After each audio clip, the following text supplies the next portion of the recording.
2 கொரிந்தியர் 10:3-5 நாங்கள் மாமிசத்தில் நடக்கிறவர்களா இருந்தும் மாமிசத்தின்படி போர் செய்கிறவர்கள் அல்ல. இன்றைக்கு நான் உங்களுக்கு என்ன சொல்லிக் கொடுக்கிறேன் தெரியுமா? கன் எப்படி யூஸ் பண்றது, கத்தி எப்படி யூஸ் பண்றது அப்படின்னு சொல்லி கொடுக்குறேன். இதை கத்துக்கிட்டு நீங்க போயிட்டு என்ன பண்ணக்கூடாது, மறுபடியும் மாமிசத்தில் போர் செய்யக்கூடாது. நான் ரொம்ப டேஞ்சரஸ் திங் தான் இன்னைக்கு நான் செய்து கொண்டிருக்கிறேன்.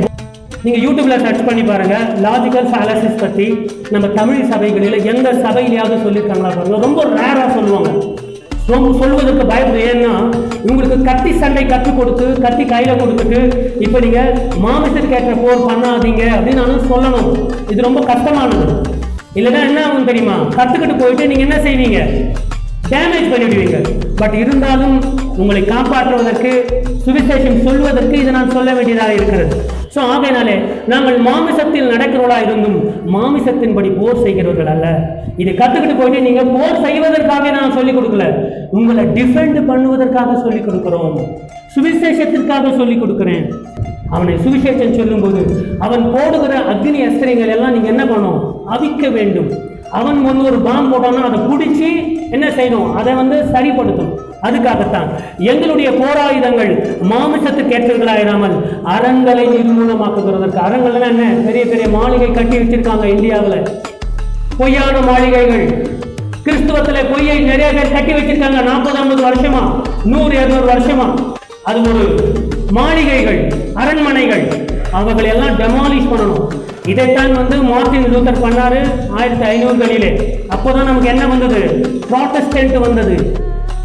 ஆனா அதெல்லாம் நம்ம மறந்துட்டோம். இப்போ நிர்மூலமாக்குகிறதற்கும் தேவ பலம் உள்ளவைகளா இருக்கிறது. அவைகளால் எதை நம்ம ஜெயிக்க போகிறோம்? தர்க்கங்களையும். நிறைய வாதிப்பாங்க, ஏய் உன் சாமி பெருசா, என் சாமி பெருசா, உக்காரியா உக்காரு, உக்காந்து பேசுவோம், யார் சாமி பெருசுன்னு பேசுவோம். தர்க்கங்களையும் தேவனை அறிகிற அறிவுக்கு விரோதமாய் எழுப்புகிற எல்லா மேட்டிமையையும் நிர்மூலமாக்கி. அதான் உங்களுக்கு ஒரு சண்டை போடுவது எப்படி, வார்த்தையாலும் ஞானத்தாலும் சண்டை போட கத்துக்கிட்டீங்கன்னா சாத்தானை ஜெயிக்கலாம். அந்த சண்டை போட தெரியாதனால்தான் ஏவாள் வஞ்சிக்கப்பட்டாள். எந்த எண்ணத்தையும் கிறிஸ்துவுக்குள் கீழ்ப்படிய சிறைப்படுத்துகிறா இருக்கிறோம். ஆமையா தேவஜனமே, உங்களுக்கு இதை தான் நான் கற்றுக் கொடுத்துட்டு இருக்கேன். ஒரு கத்தி சண்டை எம்ஜிஆர் படத்தெல்லாம் பார்த்து எம்ஜிஆர் நம்பியார். இன்னைக்கு நீங்க என்னம்மா அது என்ன ட்ரெஸ் பேர் என்னது, லெக்கின்ஸ் இல்லையா? லெக்கின்ஸ் இன்னைக்கு தான் நம்ம போட்டோம். ஒரு 20 வருஷமா தான் வந்தது. எம்ஜிஆர் 60-70லேயே போட்டிருப்பாரு. எம்ஜிஆர்லாம் போட்டுட்டு நல்லா டான் டீன் டக் அப்படின்னு கொடுத்துருவார். புரியுதா? உங்களுக்கு கன்னை எப்படி யூஸ் பண்ணுறது, கத்தி சண்டை எப்படி யூஸ் பண்ணுறது கற்றுக் கொடுக்கணும். இது எங்கே பயன்படுத்தணும்? சாத்தான் மீது பயன்படுத்தணும், தர்க்கங்கள் மீது பயன்படுத்தணும். சரியா? யார் பொய்யை உங்க மேல திணிக்கிறாங்களோ அவங்க மீது பயன்படுத்தணுமே தவிர குடும்பத்தின் மீதும் நல்லவர்கள் மீதும் சத்தியத்தை சொல்லுகிறவர்கள் மீது இல்லை. அது ஹிந்தியில ஒரு பழமொழி இருக்கு. என்ன பழமொழி அப்படின்னு சொன்னா,